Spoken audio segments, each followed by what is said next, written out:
I'm going to acknowledge right off the bat that it's kind of early to be getting into polling data, but it's going to define our lives politically for a long time, the Democratic primary over the course of the next year or so. So we've got some interesting data coming out of a Morning Consult poll that details for some candidates challenges that are definitely going to come for them, advantages for others, and opportunities depending on who actually ends up running.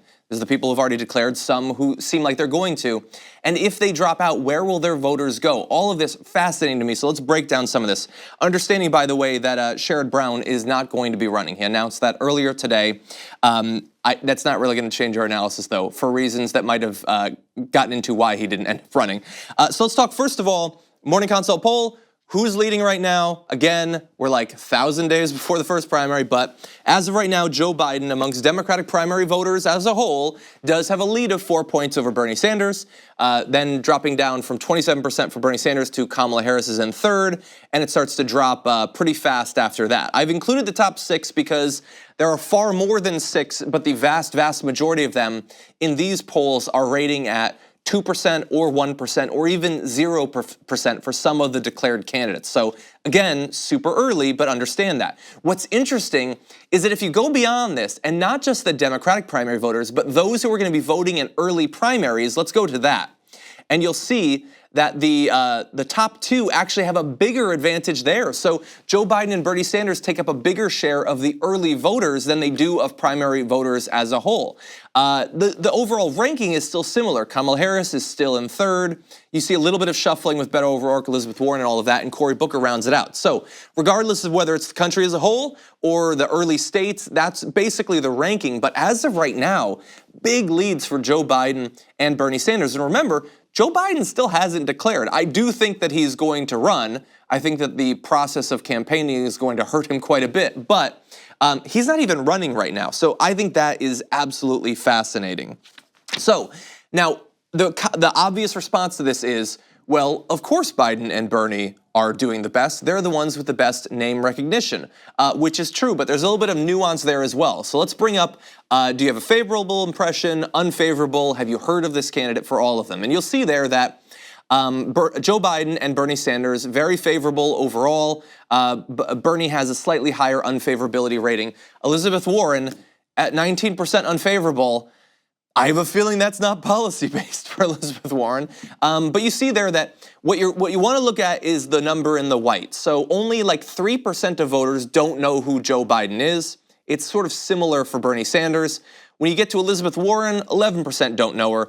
21% don't know Kamala Harris. So for Kamala Harris, Beto O'Rourke, and Cory Booker, if you want to make the case that there's still a lot of people who don't know who they are, they could rise rapidly once they find out who they are. That is entirely possible, but let's acknowledge this is not for them the same as, say, Bernie Sanders in May of 2015, where literally 5 people outside of Vermont knew who he is.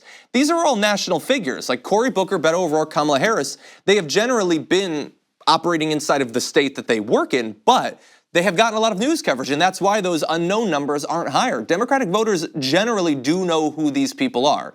That doesn't mean that there's not a lot of time for them to change their minds, and 20% is not nothing, let alone 30 or more. But bear that in mind. Now, in terms of those 2 front runners, so breaking down the demographics a little bit more, very interesting.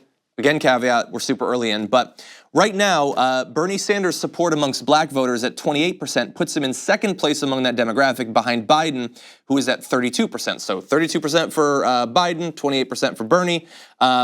Bernie Sanders trails Biden 31-25 amongst white voters, which means that as of right now, at least, Bernie Sanders is capturing a higher share of the African-American vote than he is the white vote right now, although Biden does have the advantage in both of those categories as of right now. Now, breaking it down in terms of income, so the demographic Sanders is least popular in at 19 and 17% are Democrats who make more than $100,000 per year and Democrats who have postgraduate degrees, bearing in mind that there is a significant overlap between those two. So there are racial differences in vote choice in the primary, certainly, but there's also income and education differences. And Bernie Sanders tends to do best amongst those who make the least amount of money, which is perhaps not surprising considering his platform and his rhetoric and all of that.